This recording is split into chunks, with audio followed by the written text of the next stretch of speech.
estimadas, bienvenidos y bienvenidas a la segunda parte de esta quinta clase. Recordemos que estamos en la unidad número 3, ya volcada especialmente a lo que es la economía argentina.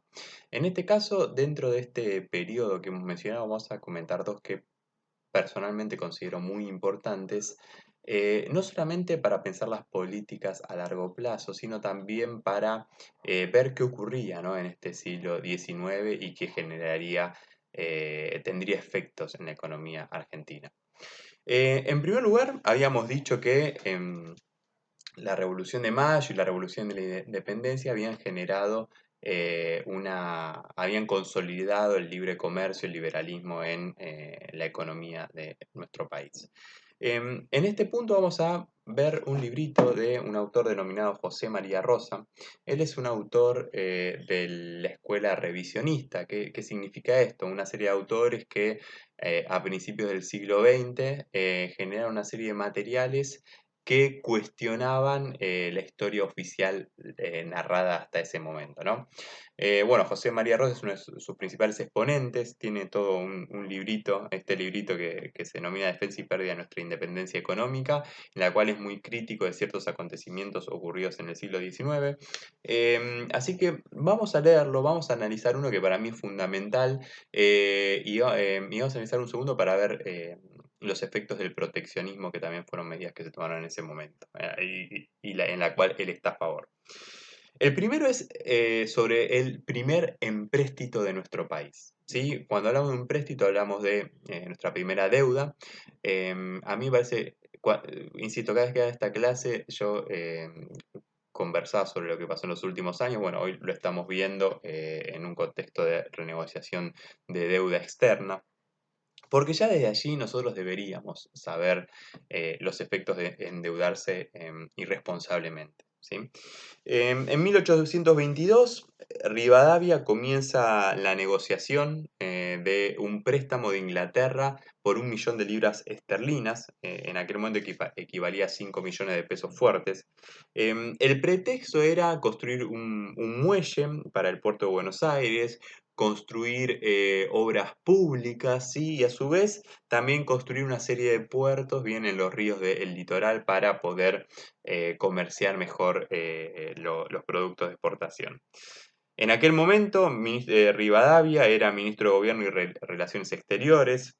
Más tarde, en 1826, va a ser el presidente. Bien, por eso hoy hablamos del sillón de Rivadavia. Y el préstamo era una negociación de 70-30, en las cuales si se pedía un préstamo de 1 millón de libras esterlinas, iba a llegar del 70%, es decir, 700.000 libras esterlinas. ¿Cuál era la garantía de esto? La garantía de, si no podíamos devolverlo, la garantía eran todas las tierras, todas las rentas y bienes, ¿no?, que se encontraban en ellas. Observen que eran términos bastante leoninos, ¿no? O sea que nos convenía pagar sí o sí. ¿Qué fue lo que ocurrió? Bien, le dije que en lugar de 1 millón iba a llegar 700.000, bien, el resto sería como los intereses del préstamo. Fíjense que ya no es para nada beneficioso. Y además, veamos qué pasó, ¿no?, con el objetivo, si se cumplió o no. Sin embargo, también había que adelantar 4 semestres. 4 semestres, cada uno era de 32.500 libras esterlinas, es decir, que a eso se contaban 130.000 libras esterlinas por adelantado. A su vez se pagaban comisiones a París y Castro, que eran los que entablaban todo este término de negociación y de dar el préstamo, el empréstito. Allí habían 7.000 libras esterlinas más.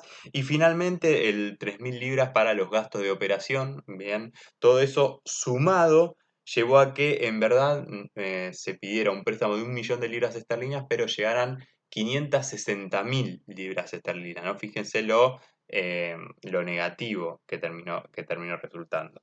Eso equivalía a 3 millones de pesos fuertes, ¿sí?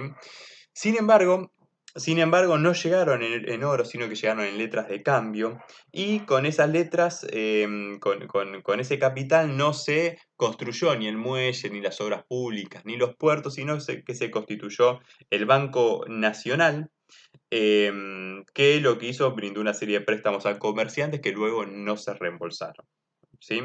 Em, ¿Qué sucedió? Un par de años más tarde, en 1828, también en el marco de la guerra con el Brasil, no se pudo devolver ese préstamo, no se pudo hacer estos pagos semestrales, así que ingresamos en una moratoria. Bien, fíjense que ya casi desde nuestra fundación, tenemos en cuenta el primer gobierno patrio en 1816, la revolución, la independencia en 1816, ¿sí? Y fíjense que en 1824 ya tomamos nuestro primer empréstito y en 1828 entramos en una moratoria porque no podemos pagarlo. Bien, casi desde nuestro comienzo nacimos endeudándonos y no cumpliendo con nuestras deudas, ¿sí? Entonces, esto tiene que ser un aprendizaje, insisto, sobre todo el ciclo de endeudamiento de la dictadura militar iniciado en 1976, el ciclo de endeudamiento de la década del 90 que terminó con la crisis de 2001. Esto ya es algo que debemos aprender, ¿no? No endeudarnos excesivamente y además por términos innecesarios. En el último tiempo fue solamente para especulación financiera y para enriquecer a muy pocas personas, perjudicando a los 40 millones de argentinos, ¿no? Fíjense hoy la situación económica en la que estamos. Entonces, esto es un aprendizaje que debemos tener. Esto se terminó cancelando finalmente el siglo siguiente, es decir, en 1904 se terminó de pagar esta deuda. Llegaron, habíamos dicho, 3 millones de pesos fuertes, ¿no? Estos 560.000 libras esterlinas, se terminaron pagando 23.734.706 pesos oro. Bien, llegaron 3 millones de pesos oro en libras esterlinas, se terminaron pagando 23 millones de pesos oro. Fíjese la locura. Bien, no tuvo ningún beneficio. ¿Qué es lo que dice José María Rosa? Que el verdadero objeto de estos préstamos, y pensemos si esto no tiene alguna relación, que ahora estamos negociando con préstamos internacionales, con el temor de los fondos buitres, etcétera, con el FMI de vuelta en la Argentina, que en verdad el verdadero objeto de estos empréstitos es atar a los Estados americanos por obligaciones que no podían cumplir, bien, atarnos, y amenazarnos con una intervención armada. En el último tiempo, en las últimas 3 décadas de modelo neoliberal, a partir del 76, además el Fondo Monetario Internacional nos va bajando medidas que debemos tomar como la privatización de empresas estratégicas para el Estado, ¿sí? Entonces, ojalá que de una buena vez aprendamos que con el endeudamiento masivo innecesario no se va a ningún lugar. El segundo punto que a mí me parece muy interesante es la ley de aduanas de 1835.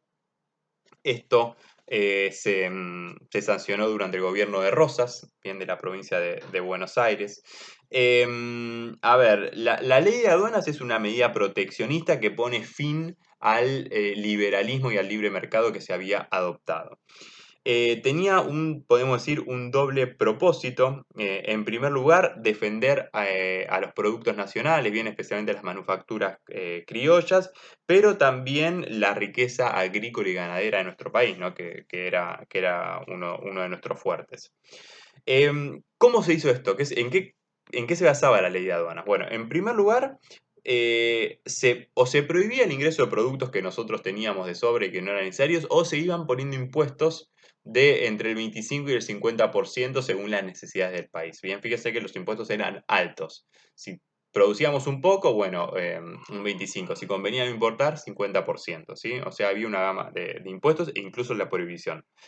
Asimismo, había impuestos a las exportaciones, ¿sí? Todas las exportaciones tienen un impuesto del 4%. Ahora, las de cuero, que eran un producto que en aquel momento sería como nuestra soja del día de hoy, el impuesto subía al 25%. El cuero se iba a exportar sí o sí, porque Inglaterra demandaba cuero a mansalva, entonces estaba este impuesto.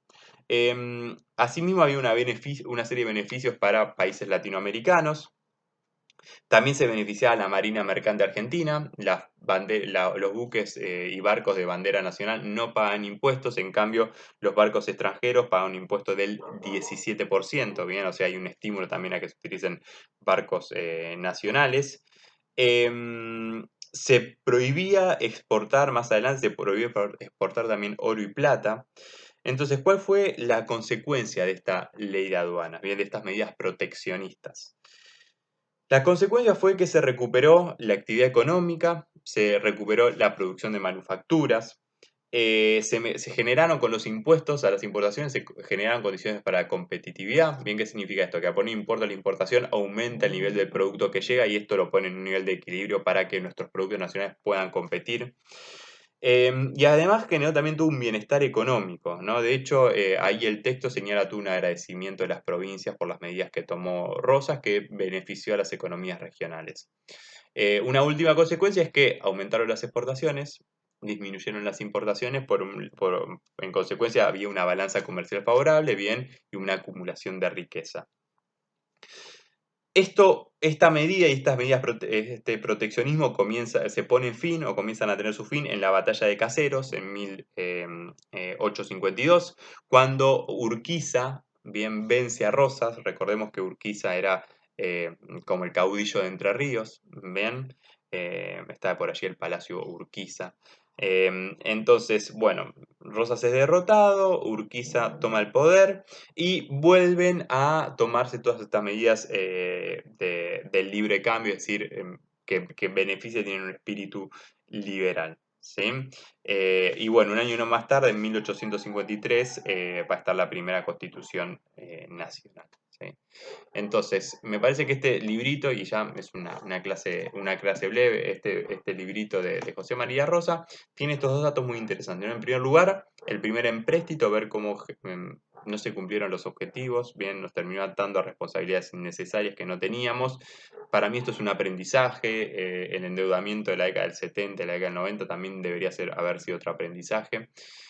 Así que les dejo este acontecimiento para tenerlo en cuenta. Y un segundo punto es la ley de aduanas, que fue una medida que tuvo un impacto muy positivo, que rompió con esta primera política liberal, pero que bueno, que con la batalla de Caseros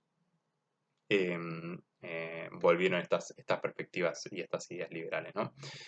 Bueno, terminamos esta segunda parte, mucho más breve. Nos encontramos en el foro y bueno, ojalá que haya sido de interés. Que tengan una buena semana.